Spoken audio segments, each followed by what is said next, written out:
नमस्कार दोस्तों, हमारी आज की कहानी का नाम है माफ़ी। बाबूजी, खाना रख दिया है, खा लीजिए। अवनी शिवराज जी के पलंग के पास पड़ी मेज पर थाली रखते हुए बोली, बहू, पता नहीं क्यों आज खाना खाने का मन नहीं कर रहा है। दोपहर का खाना लग रहा है जैसे अभी भी पेट में रखा हो।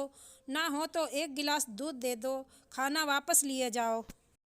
शिवराज जी एक तरह से रिरियाते हुए बोले, अब आज आपका एक और नखरा कि खाना नहीं खाना है, दूध दे जाओ। दूध तो बच्चों के मुंह से ही नहीं बचता, आपके लिए कहाँ से लाऊं? अवनी बड़बड़ा रही थी, तभी प्रदीप अचानक कमरे में आ गया। क्या हुआ अवनी? बाबूजी क्या कह रहे हैं? अरे आज आप जल्दी दुकान से आ गए? हाँ, थोड़ा काम जल्दी निपट गया तो वापस आ गया। बाबूजी, आप खाना क्यों नहीं खा रहे हैं? प्रदीप वहीं शिवराज जी के पास ही बैठ गया।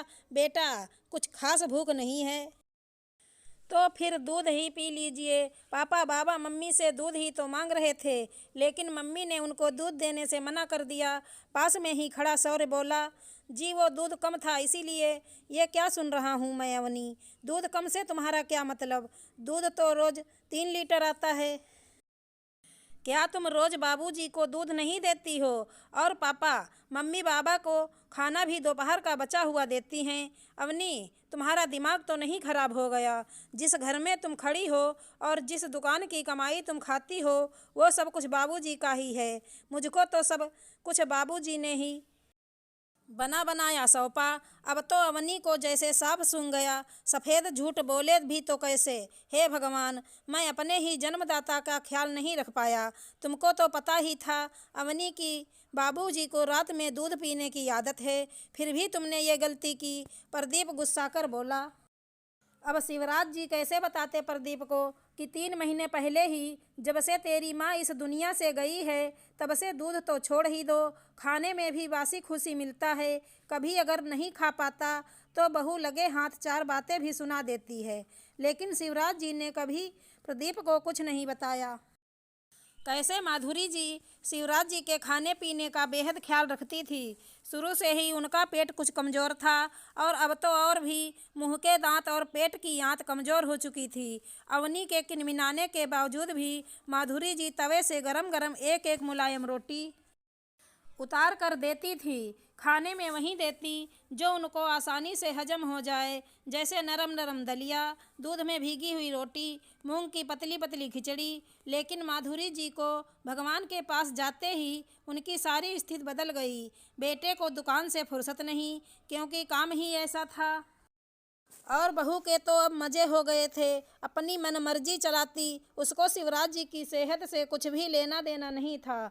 कौन 4 तरह का खाना बनाए? लेकिन आज तो सारी सच्चाई प्रदीप के सामने खुल चुकी थी। अवनी, गलती तुम्हारी नहीं, सारी गलती मेरी है। मुझको ही अपने बाबूजी का ख्याल खुद रखना चाहिए था। मैं सुबह दुकान निकल जाता और देर रात गए वापस आता। मुझे क्या पता था कि तुम मेरे बाबूजी के साथ ऐसा दुर्व्यवहार कर रही हो। अगर आज मैं दुकान से जल्दी ना आता और शौर्य सब कुछ ना बताता तो शायद आज भी मैं नहीं जान पाता।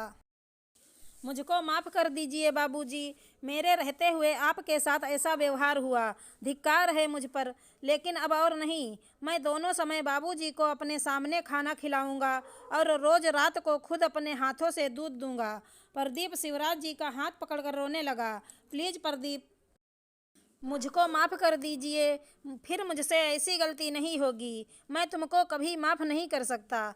बेटा, अब इतना परेशान ना हो, बहू को माफ़ कर दो, नादान है वो, शायद एकदम जिम्मेदारी पड़ने से कुछ समझ नहीं पाई। और बेटा, वैसे भी गलती तो इंसान से ही होती है।